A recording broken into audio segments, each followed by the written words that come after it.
O aming dakilang Diyos na makapangyarihan sa lahat, at aming Ama na nasa langit, tanggapin po ninyo ang aming awitin na nagpupuri sa inyo, nagpapahayag maging ng conflict na hinaharap namin bilang mga tao mo dahil sa continuing existence of sin in this world, as well as the remaining sin sa aming buhay.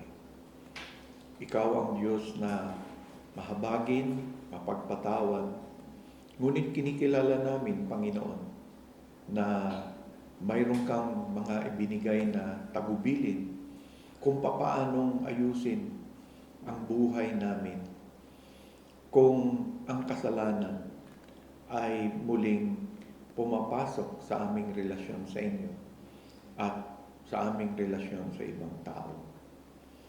Tunay nga, Panginoon, na kailangan namin ng wisdom mo sapagkat nararanasan namin ito at nararanasan namin ang kaguluhang idinudulot nito sa aming sariling buhay at sa aming relasyon sa ibang tao. At kinikilala namin na maging ang iglesia ay naapektuhan kung ang mga tao mo ay hindi matututo o makakalimot sa mga iba't ibang itinuturo mo upang magkaroon ng tunay na reconciliation. Kaya nga sa aming patuloy na pag-aaral na sinusubaybayan namin ang major points na ni-raise ni John Stott, tulungan mo kami, Panginoon, na masumpungan ang iyong mga salita at maging tagasunod mo sa mga salitang malinaw na nagpapahayag ng katotohanan. Umaasa kami maging sa pagkilos ng banal na Espiritu upang patuloy na maisulong ang desire namin na sanctification o dili kaya sa iba na maaring ang kailangan ay ang tunay na kaligtasan mula sa kasalanan. Dinggin mo nawa at tugunan ang aming mga panalangin sa ngalan ng iyong anak na si Jesus. Amen. So sa ating ginagawang pag-aaral patungkol sa bagay na ito, tinignan natin that there are three different kinds of confession na nagko-correspond sa three different kinds ng kasalanan. So meron tayong tinawag na secret confession. Ito ay patungkol sa ating relasyon sa ating Diyos. These are secret sin committed against God alone. In other words, hindi naman ito exposed sa iba. Hindi ito yung mga kasalanan na nagagawa natin. Kasi lahat ng kasalanan, alam natin, laban sa Diyos. Pero yung tinutukoy nating secret confession, ay mga kasalanan natin na ang Diyos ang tangi lamang nakakakita at tayo mismo na gumagawa nito. Kaya tinawag pong secret confession. Iyon. Nandito tayo sa pangalawa na tinatawag nating private confession dahil yung ibang kasalanan natin ay committed against man as well as God. So a private individual or two or three such and must be confessed, sabi natin, to the offended party. So yan sa kasalukuyan ang ating sinusubaybayan sa ating pag-aaral, and later on yung tinatawag na public confession. So itong private confession to an offended person, tinatanong, is there a biblical warrant for confessing our sins to a fellow man? Tignan natin yung Luke 15. So, nire-review natin yung mga napag-aralan na natin noong nakaraan. But mahalaga na ma-refresh tayo doon sa mga mahalagang verses. Sa Luke 15, mababasa natin, beginning sa verse 18, sabi diyan, titindig ako at pupunta sa aking ama at aking sasabihin sa kanya, Ama, nagkasala ako laban sa langit at sa iyo. So, kasalanan sa Diyos, kasalanan sa tao. Sa verse 21, at sinabi ng anak sa kanya, Ama, nagkasala ako laban sa langit at sa iyo. Hindi na ako karapat-dapat na tawaging anak mo. So confessing of sin is presented in Scripture. Alam natin, sa Old Testament, ang pinaka-classic na nakikita natin na sa confession of sin, bagamat ito'y directly sa ating Diyos, ay si David na pinag-aralan natin. So yung confession, hindi lamang sa Diyos, dito sa itinuro na ng ating Panginoong Hesukristo, nakita natin na kinikilala ng ating Panginoon at itinuturo niya yung kahalagahan na kung makita mo yung iyong kasalanan at ito'y nagawa mo laban sa Diyos at laban sa tao, dapat mong i-confess ito. Kaya sinasabi natin, although all misdeeds are sins against God, some are sins against men as well. And when our sin has offended men as well as God, we must confess to them and seek forgiveness from them too. So, iyon yung isang bagay na hindi natin dapat makalimutan. Kasi may ibang Kristiyano, parang yung confession nila nandun lang sa offended party na tao.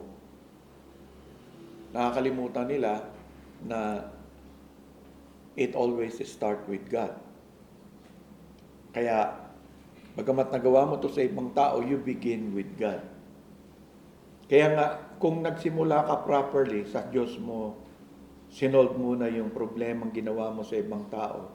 Pag nilapitan mo yung tao na yon, at tunay na nagpakumbaba ka sa Diyos, walang basta-basta lalabas na ibang issue or problema.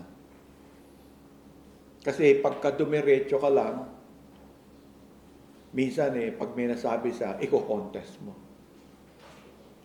Madaling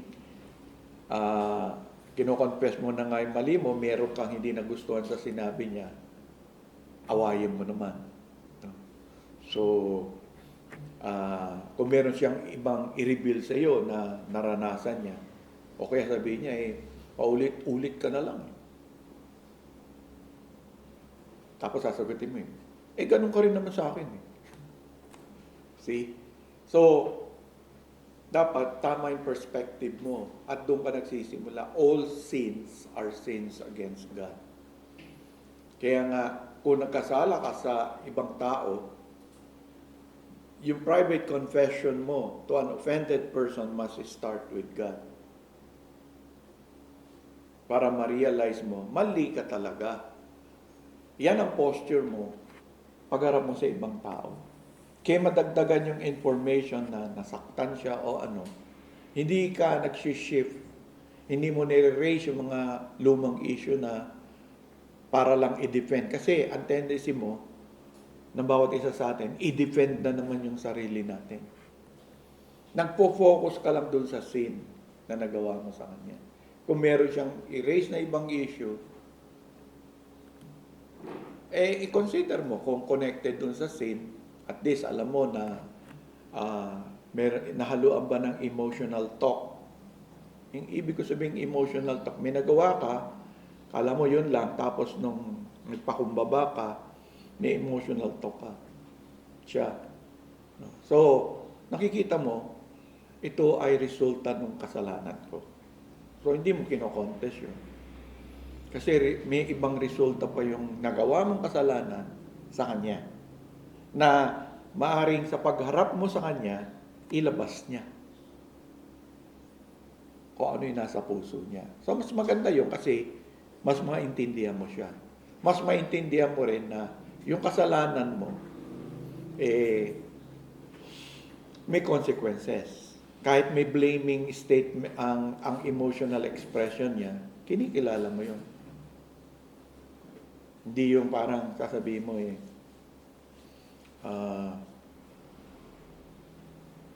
kaya nga ako nagko-confess na eh. Yung parang bang naiinis ka. Hindi mo naman ginagawa sa Diyos yun. Sabihin mo ba sa Diyos, kaya nga po ako nagko-confess.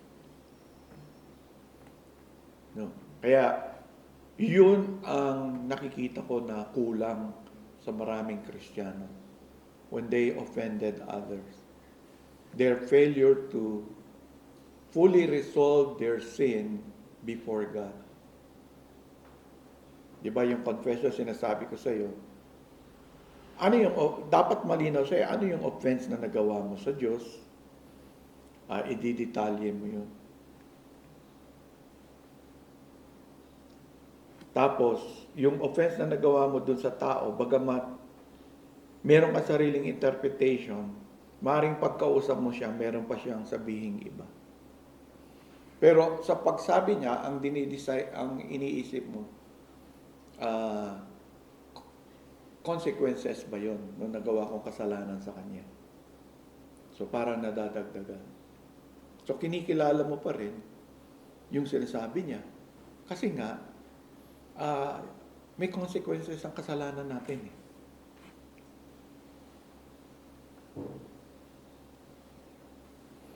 So,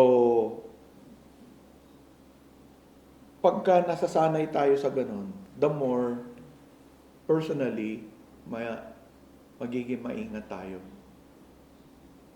Kasi nga, nare-realize natin, hindi ganun-ganun lang yung sin. Nagbubunga yan ng iba.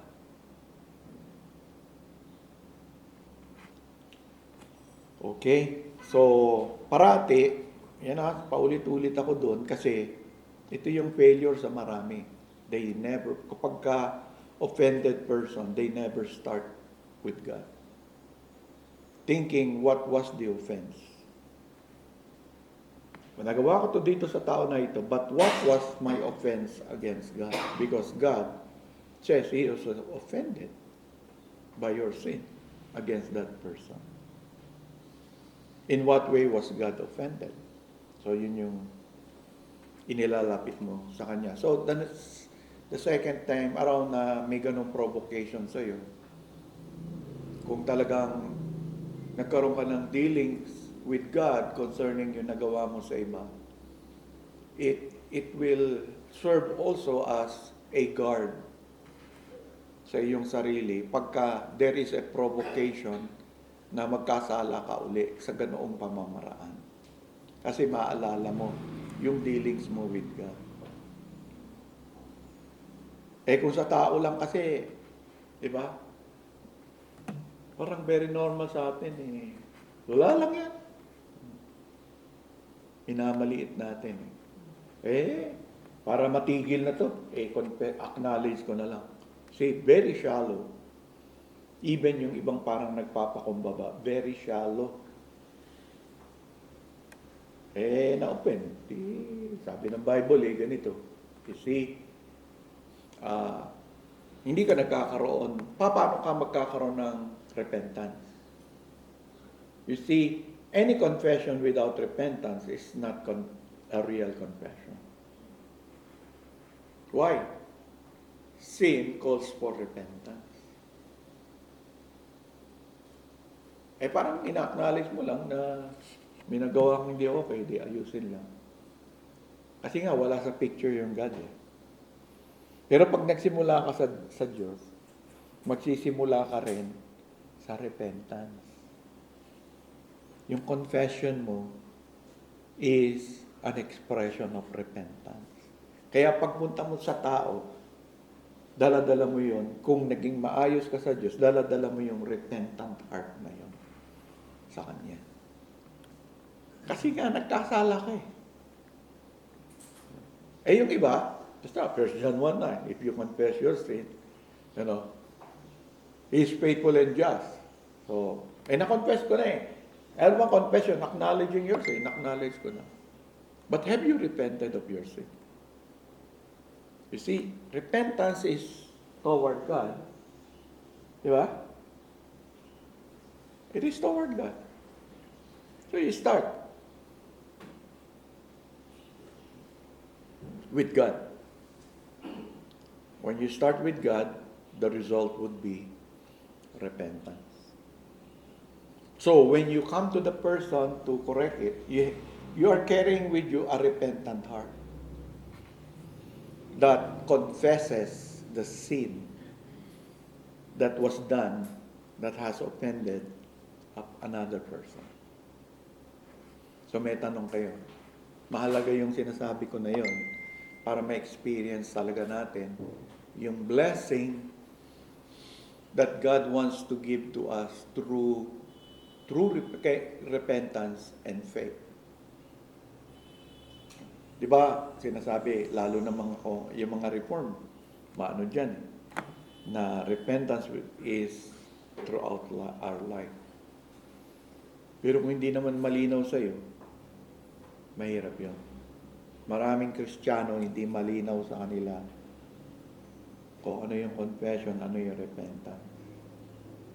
Hindi sila nagkakaroon ng repentance pagdating sa sin nila sa ibang tao.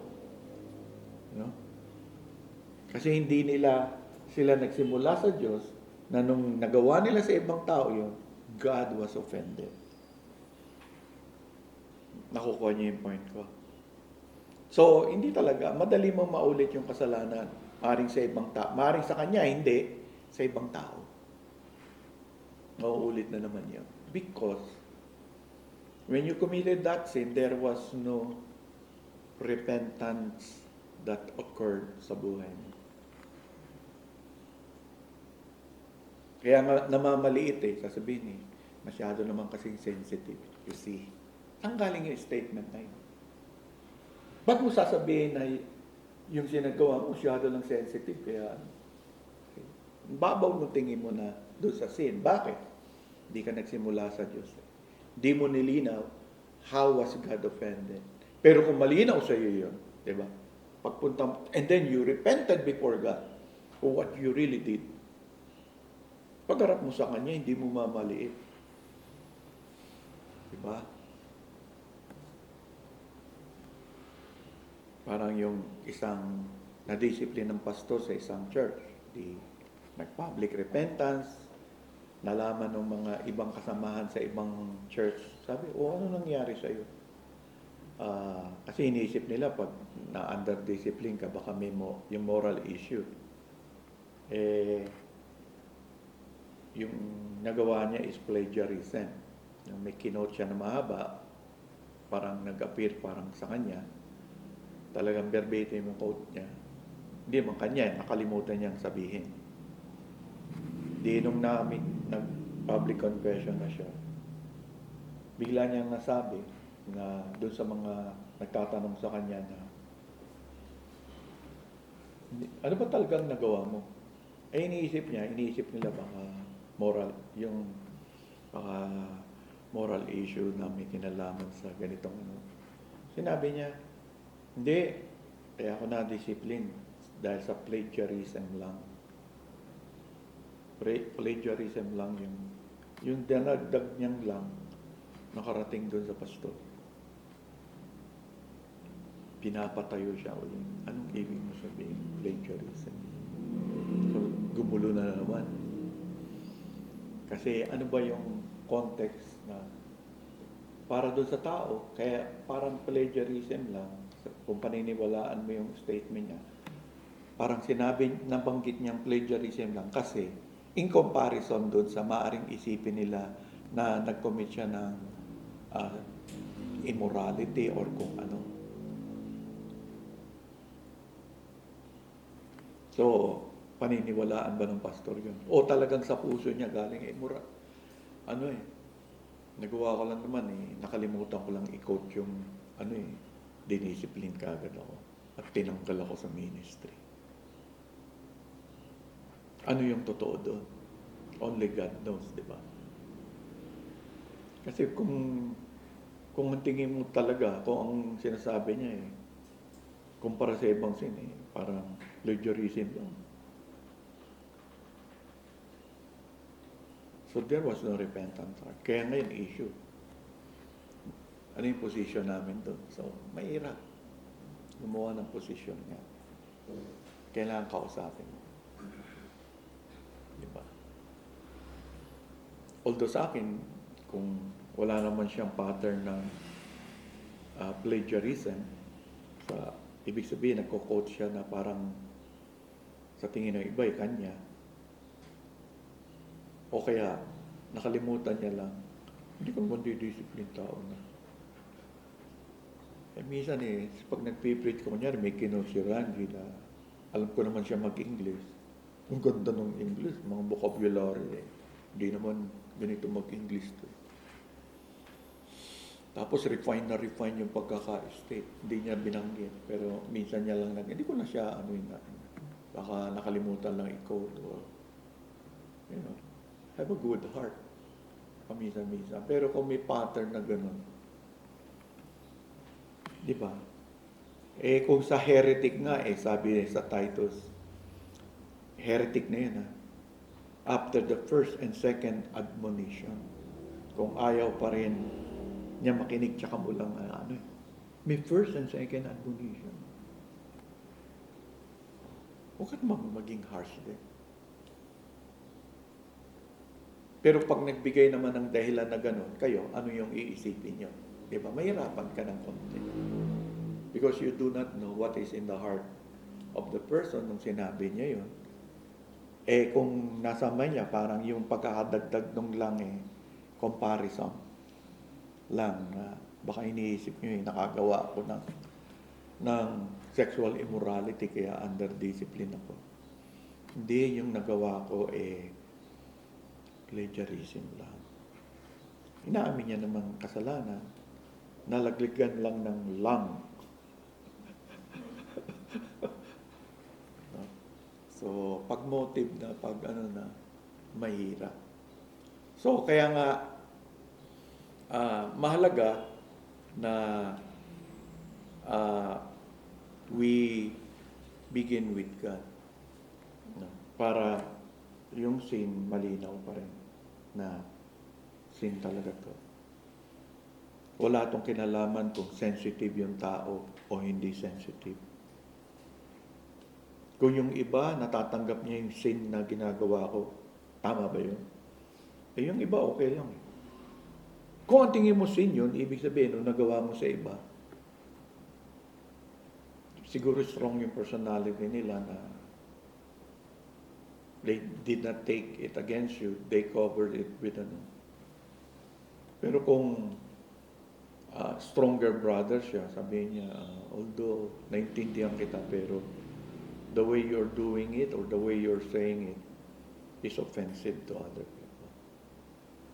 It is bordering either in sin or what. Kung hindi ka malinaw tungkol dun sa sin of the tongue na dinidefine sa Scripture. So, iwa-warn mo siya. Kapatid, you don't tolerate on the other hand. Kung nadidiscern mong sin or nagbo-border siya dun sa kung anong sin yun. So, minsan, may kinakalabit akong member na ingat ka sa sinasabi mo, nagbo-border sa kasalanan niyang kapatid. Yun ang Pastor. So, ingat ka lang. Iwa-warn mo siya, duty mo yun. Pero hindi naman ako, i-review ko siya openly. Nakaka-fellowship, kakalabitin mo lang. Bra, huwag kang ganyan. Magkakasala ka dyan. Mga ganyan biro mo. No? May ma-o-offend sa'yo.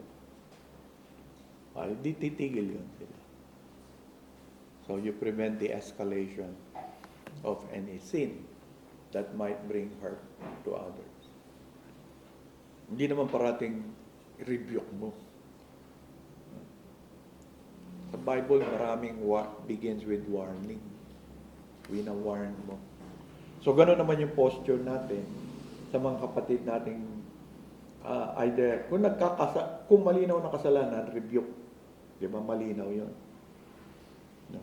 Rebuke the unruly. Kung weak, strengthen the weak. Hindi mo rin siya ino-offend. Ano, weak Christian, masyado sensitive. Alam mo na pala sensitive, ba't ganyan? Dapat i-strengthen mo siya. Hindi yung i-offend mo siya. You see the difference that, no? Tapos, kung, ano pa yung sa help, no? Di ba tatlo yung binibigay sa atin? Rebuke or admonish.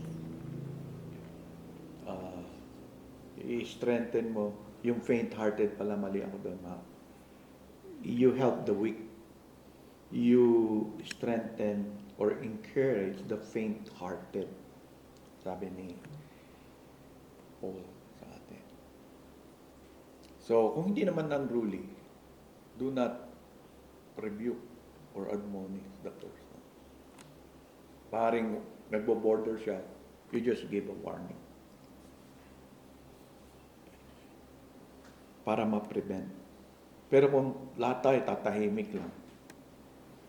So, ina-expect ko, maraming sa inyo, warning. Kahit babae, kung babae ako, pastor, towards, lalaki yung ano, ganun pa rin. Hindi mo sasabihin sa iba yung na-discern mo. Di ba? Private eh.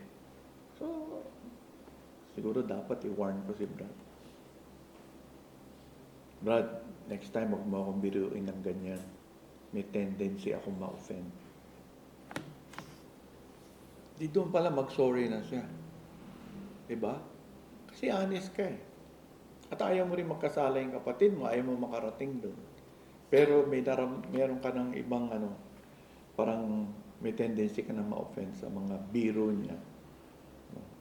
I-warn mo siya. Brother, yung mga ganyang biro mo sa akin, medyo I feel offended. Pa naman ako fully offended, but I feel na ma-offend ako sa ganyang biro. Huwag mo na lang akong biruin ng ganyan.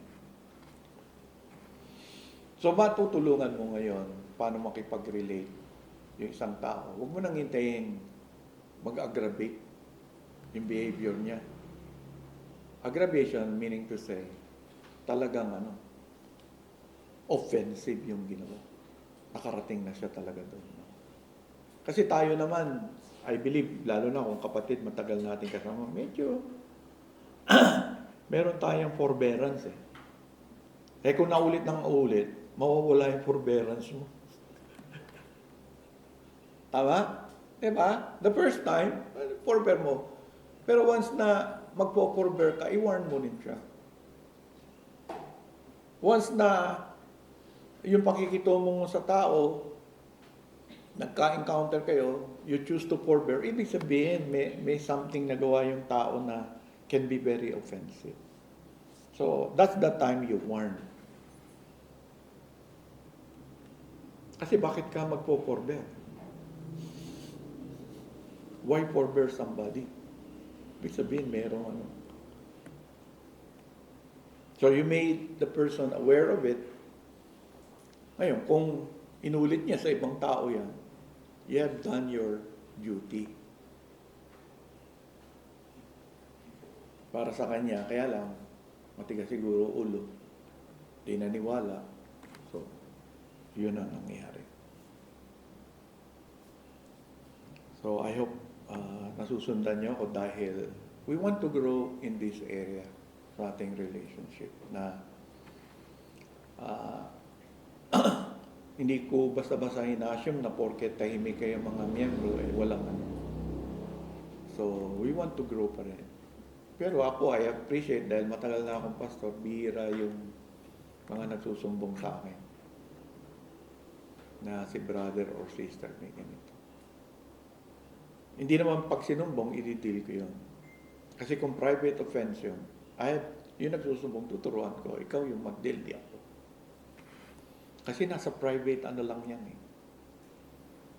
Kaya lang, siyempre, nasabi niya sa akin, I will not consider it sin, baka nag-struggle siya. So, as a pastor, yun din naman yung role mo. Pero kung ma-share niya sa iba yun, that's definitely wrong. No?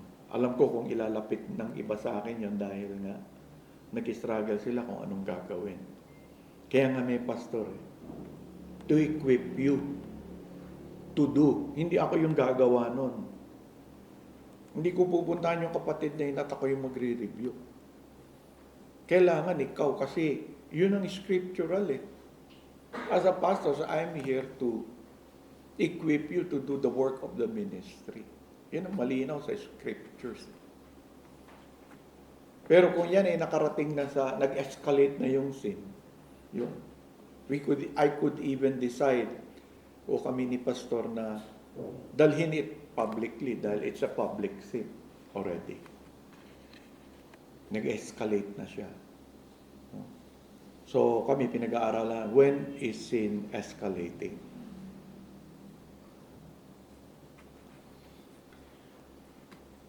Okay. So what are we to do when our relationship with other men go wrong because of sin? There are three duties you have to acknowledge. So may tatlo pa. Confession, restitution, or rebuke. So, ano yung gagawin mo? So, we begin with confession. Remember, confessing our sin to another person is a rare Christian grace. No? Lahat tayo medyo matigas ang ulo dyan. No? Hindi exempt si Pastor Joey, hindi exempt si Pastor Ranji.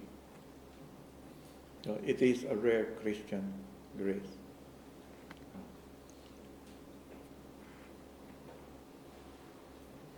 Tatanungin ko kayo. Okay? Sagutin nyo ha. Nakipag-relate ako sa isang tao, sa isang kapatid sa pananampalataya. Later on, na-realize ko meron akong offense na nagawa laban sa kanya.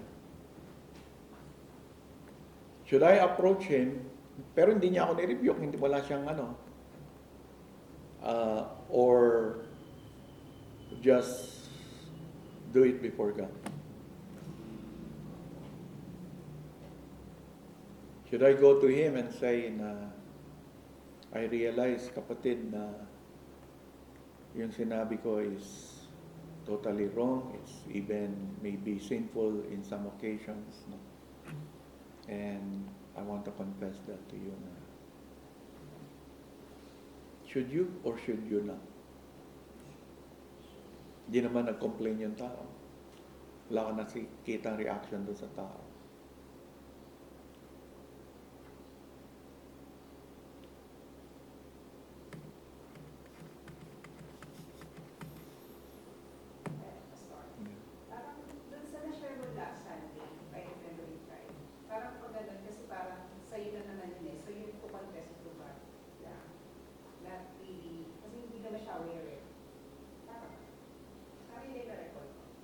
Kayo tinatanong ko, ako tinatanong. Walang ganyan nun. Nakaka-offend yun.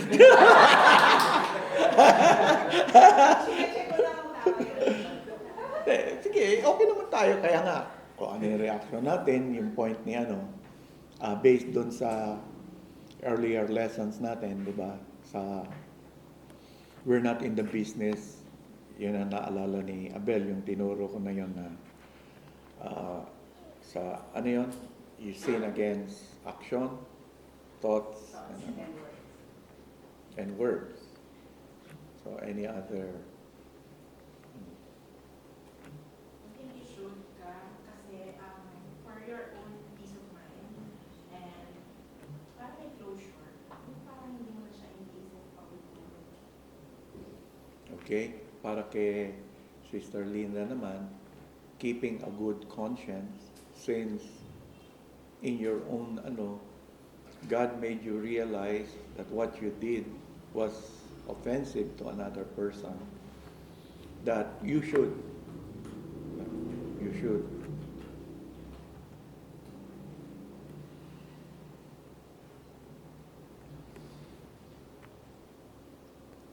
Maring basihan kasi nagawa mo actually doon sa tao. Hindi lang sa thoughts mo, hindi ka lang nagsalita na hindi niya narinig. Narinig niya. Kaya lang hindi niya, wala siyang reaction. So, may other consideration.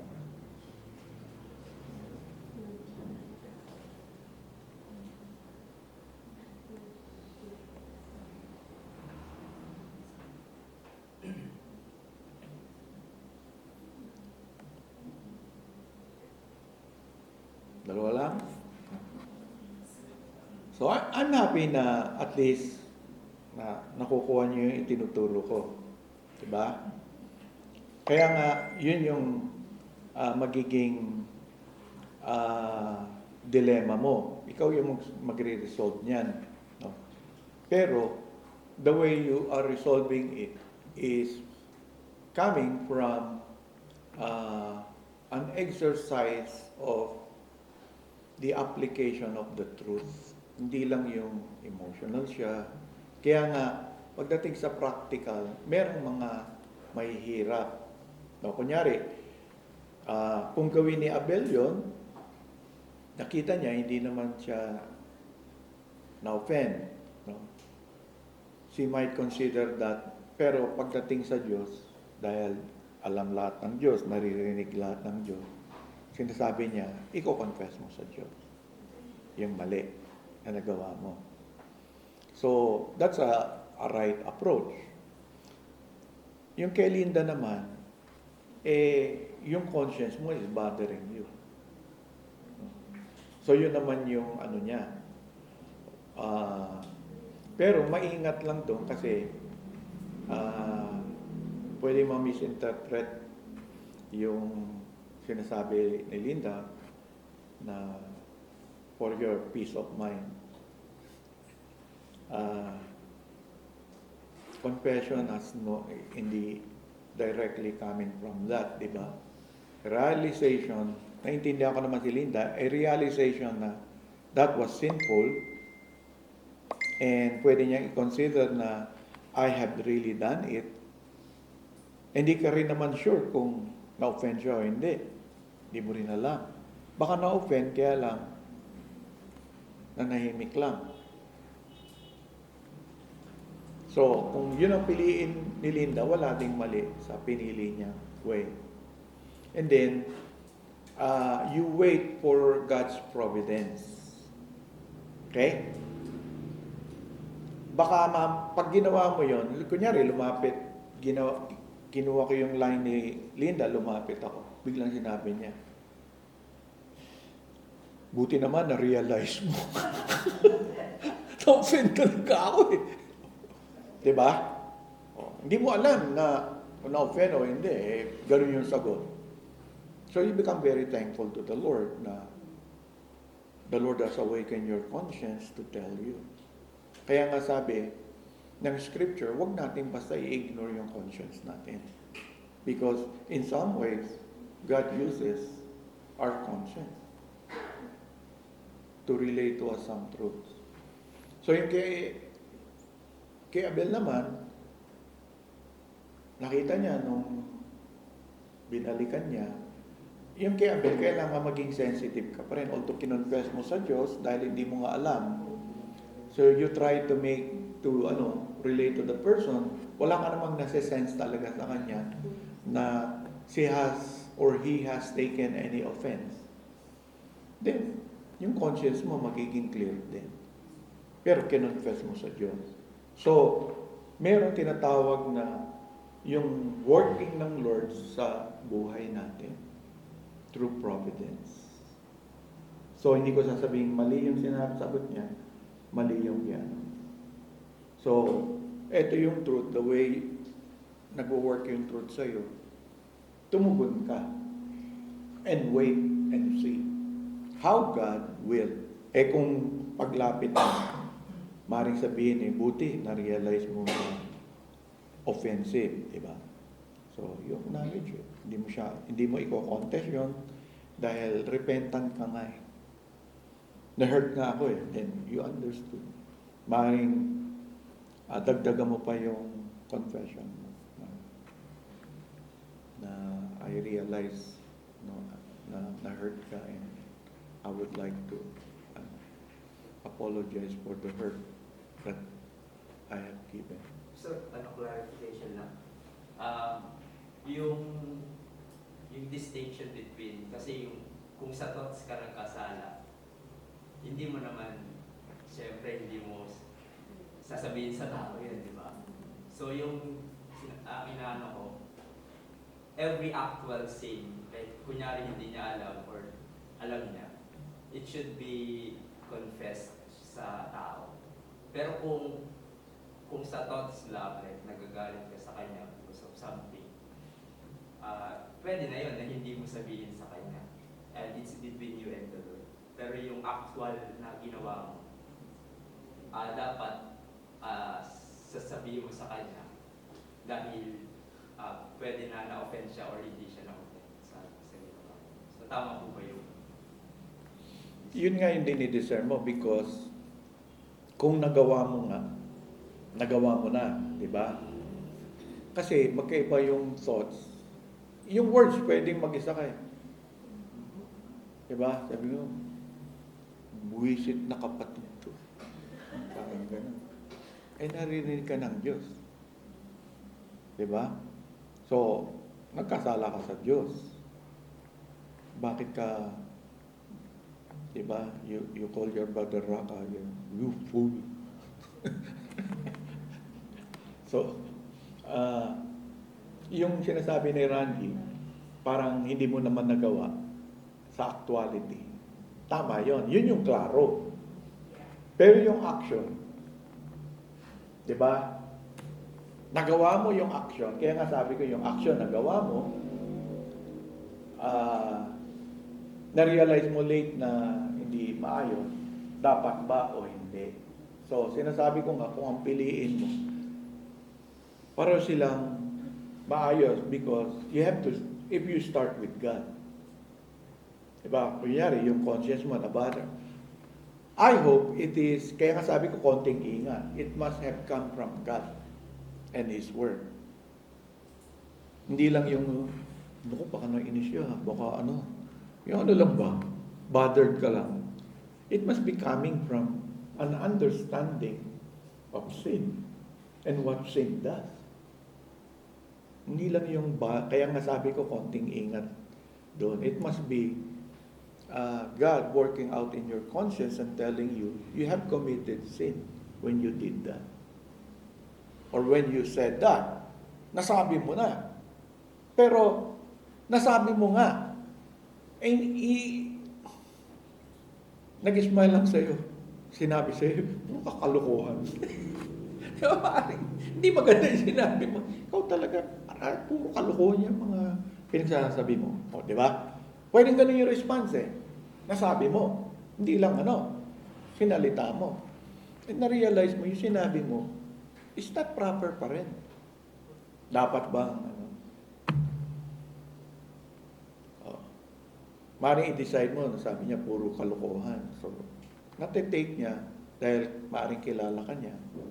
Pero, what you did should be evaluated before God. Eh, kung doon ka nagsimula, anong tingin ng Diyos? Kung mali, di matututo rin yung kapatid mo. Kunyari, pinili mo acknowledge. Tama ka kapatid. Hindi lang kalokohan yung sinabi ko. Na-realize ko, kasalanan pala yun. And then you confess. So, yung kapatid mo, mabibigla. Dahil hindi niya tinik na parang kalokohan, puro kakalokohan. Pero ikaw, dahil sinabi ng Diyos sa iyo, kasalanan yun. So, yung kapatid mo, matututo pa rin. So, ini-evaluate mo nga yung situation. Minsan darating ka sa point na hindi mo lang siya mako-compartmentalize bawat isang situation. Kaya nga sinasabi ko, may providence ang Lord. Kung talaga ang hinahanap natin, Christ-likeness. God is in the business of sanctifying us to the Spirit through His Word. Kaya nga, kung galing yan sa realization mo ng katotohanan, Yun. Kaya kanina sinabi ko kagad, medyo konting ingat doon sa line ni Linda. Baka mamaya ay, baka ano lang yan, nababatter ka lang na ano. Pwede rin naman yun. No? Pero tayo, we're more particular. Kung ma-identify mo, nakasalanan yun. Pwede naman nasa relationship to maintain a good relationship. Uy, pasensya ka na, kapatid. Hindi ka naman, although kino-confess mo, wala naman sa repentance. Tingin ko hindi maganda yung ganun na nagawa ko o sinabi ko. No, to maintain a good and healthy communication with each other. Wala namang masama doon. Kung yun ang purpose mo. Pero once na God spoke to you, it's sin, mong issue yan. It's calling for repentance. Kasi pagka in-acknowledge mo, nag-work sa conscience mo, mag-isa ka lang, or nagbasa ka ng scripture, no? So, sinabi sa iyo ng Diyos na kasalanan niyo, you have to deal with sin. Either sa Kanya lang, o nyari yung decision nga rin niya, puntahan niya, wala naman ano. Kasi, depende nga, malalaman mo kung ano magiging reaction. Yun yung providence doon. Paglapit mo ay buti naman. Sinabi mo. Maraming Pilipino ganun, buti na lang. Because mga Pilipino, kung alam mo, ugali ng Pilipino, matiisin, mapagpasensya. Kahit sa offense mo. Pero siyempre, Christian tayo, we want na ma-overcome natin yon. We want the way we live is according to the will of God. Yun ang kaibahan natin. Hindi lang nagre-rely tayo sa kultura na mga Pilipino ay mapagpasensya, mahaba ang tolerance. Nakakatulong yun kumpara sa ibang tao. Diba? Kaya nga, minsan, ma-offend ka sa mga Amerikano sa way nila.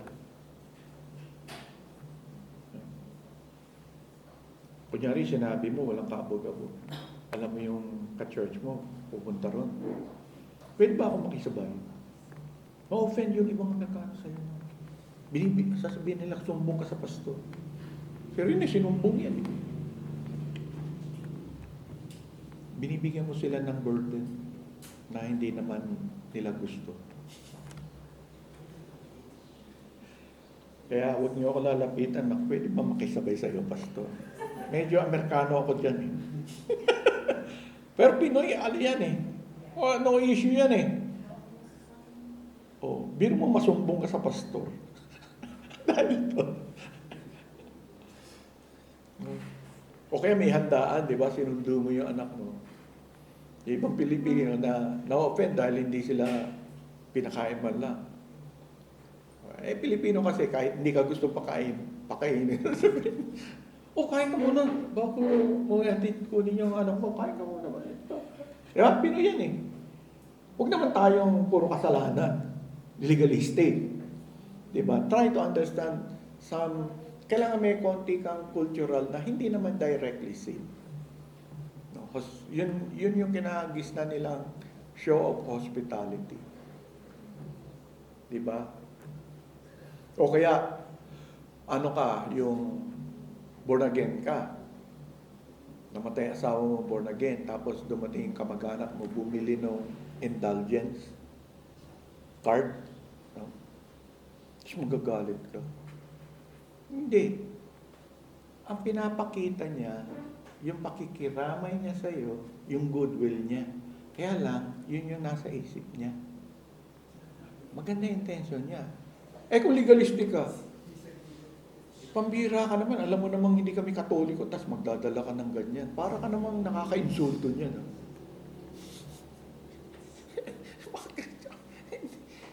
Di ba? Intindi mo rin yung differences nyo. Ano ba yung ine-express niya? Hindi naman yung card eh. Ine-express niya yung condolence, yung goodwill niya, dala-dala niya yun, hoping na through yung prayers na binayaran niya doon sa pare, kung talaga magpe-pray yung pare, maligtas yung ano mo, mapunta sa purgatorio yung ano. O huwag niyo sabihin, di ba, si Ranji ba yun? Nag-pray si pastor, yung sabi niya, yung, sige, pag-pray ka namin. Hindi ka naman nag-pray. O, di ba, minsan may ganun tayo. Pag-pray mo naman ako, amen, kapatid. Pero nakalimutan mo, dahil nagpe-Facebook ko bigla lang lumitaw. Amen! Hindi ka naman nag-pray para sa akin.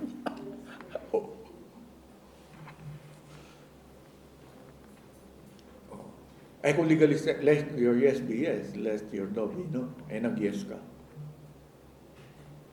Biglang sinabi sa iyo, dapat mo bang i-confess?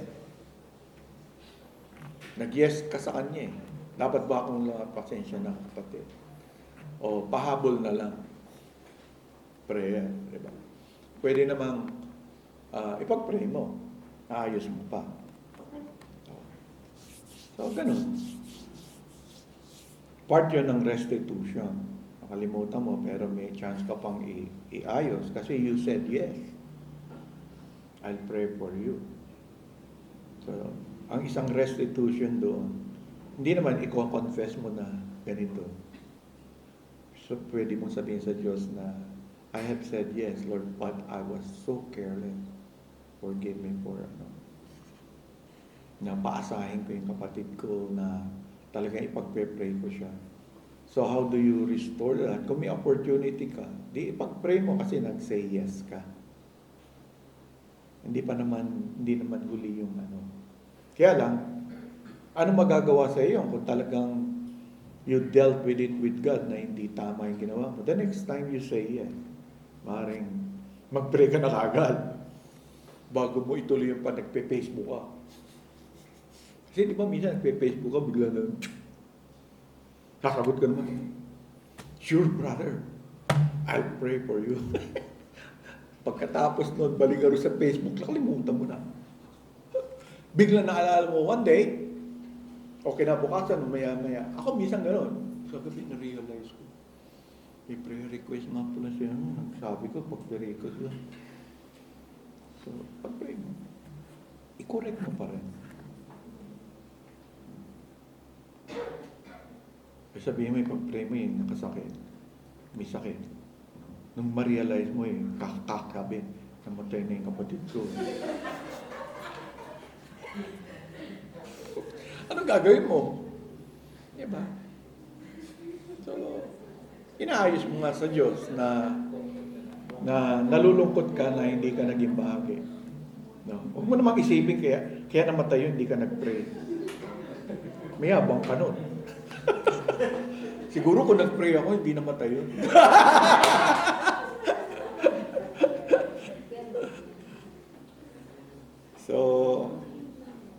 So nakikita niyo yung, natutuwa ako na medyo, kaya ako may mga ganong itignan ko lang na unawaan niyo kung ano yung dapat yung isipin. No? How you think of some things, di ba? Affect so much kung ano yung gagawin mo. So, doon tayo maingat. Okay? So, kahit mabagal tayo, medyo mabagal ako dito dahil gusto ko maunawaan nyo. Weakness natin to. Weakness natin. Anong nangyayari? Nagiging bahagi rin tayo. Maaaring hindi tayo bahagi ng cheap grace in terms of salvation, pero nagiging bahagi tayo ng cheap forgiveness. Cheap confession. Ang resulta, hindi tayo lumalago, hindi tayo nape-prevent, hindi natin namomortify yung remaining sin natin dahil mali nga yung practice natin. You see, part ng mortifying sin is practicing the truth. Living out the truth. Kasi as you live out the truth, and you learn to practice it, umaatras, namamatay yung kasalanan mo, unti-unti. Hanggang sa, namalayan mo, hindi ka na ganun magbiro totally. Nawala na yun sa'yo. Kahit parang ugali mo yun. Kasi nga nakita mo yung dangers, nakita mo it can be offensive to other people, and then lalo na kung makita mo na later on, it is sin. Diba, kunyari, kung alam mong hindi mo dapat gawin, ginawa mo pa. To you, it's sin. Sinabi ng Lord, yung mga ginagawa mo yan is been offending my people. May ano? Namamatigas ko, hindi. Immature sila, ba't yung iba? Hindi naman na-offend eh. So, I hope nakukuha nyo yung pinag-aaralan natin na sabi ko nga sa inyo, rare Christian grace ang proper confession. Pero that should be our aim and prayer sa ating buhay. If we want the full transformation na mangyari sa atin at malayo yung mga sin sa atin. Diba? Hindi man natin nagagawa, may tendency tayo. As we learn more, mas yung life natin lumalayo sa kanila.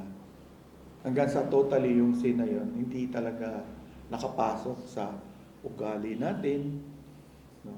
Hindi nakapasok sa subconscious mind natin na okay lang ito. Because, anong nangyayari, you always come before the Lord to repent. Doon ka parati nagsisimula. Kaya nakita nyo doon sa mga definition na, although it is a private sin, it is a sin against God. Parati kong sinusulat. All sins. Pagka hindi nagsimula doon, kaya nga minsan ang pastor nahihirapan sa mag-reconcile ng mga member. And normally, because both of them did not start with God. They so much indulge with the offense, the hurt, and everything else. Reconciliation will not move unless the concentration is there. Kailangan i-meet mo na yung hurt niya. Pagka na-hurt ang isang tao, hindi naman nawawala yun ng ganun lang. It's a reality. Kaya nga sinasabi ko sa inyo, kahit nasa restitution, kahit na, ano pa bang reklamo niya? Binalik ko naman yung pera niya. Dinagdagan ko pa nga ng 5%. Kasi sa law ni Moses, plus 5%. Mga ganun. So there are many things na pwedeng mangyari kasi. Kunyari, ginawa mo yung sa'yo, pero siya, madaldal pa rin, inaano pa ang gagawin. Magkakasala ka ba uli? Laban na naman sa kanya, sa iyong thought, sa iyong ano. So, marami tayong tension sa ganyan. Ako, nararanasan ko rin yung mga ganyan tension. It's not, ang goal ko mawala yung tension na yun. Ang goal ko is not to sin against God. And hopefully against the person. Hopefully. Because I also fall into sin. Minsan sa thoughts, di ba? Hindi ko naman masasabi sa inyo na if you criticize me, batong-bato puso ko, wala lang yun sa akin.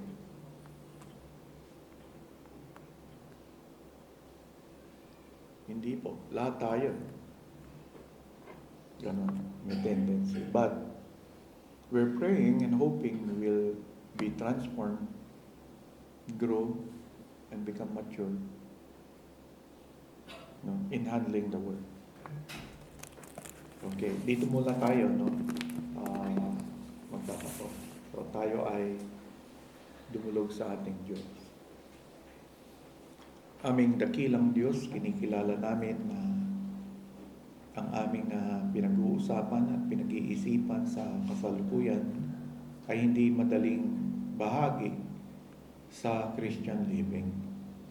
Kaya nga patuloy kaming nananalangin sa inyo, Panginoon, na ang aming ginagawang pag-aaral at pag-iisip sa mga possible situations sa buhay ay lalo pang makatulong sa amin na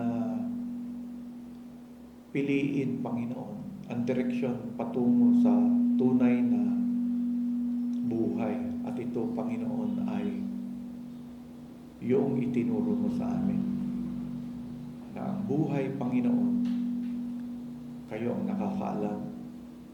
Kaya nga't sa inyo pa rin kami lumalapit, magkamali man kami, tumumba man kami. Nais pa rin namin tumayo, Panginoon, ng ayon sa iyong biyaya. At alam namin, Panginoon, na pagdating sa kasalanan, dahil mayroon pang epekto ito sa aming sariling buhay, may tendency talaga na mag-rationalize kami or maging matigas ang ulo namin.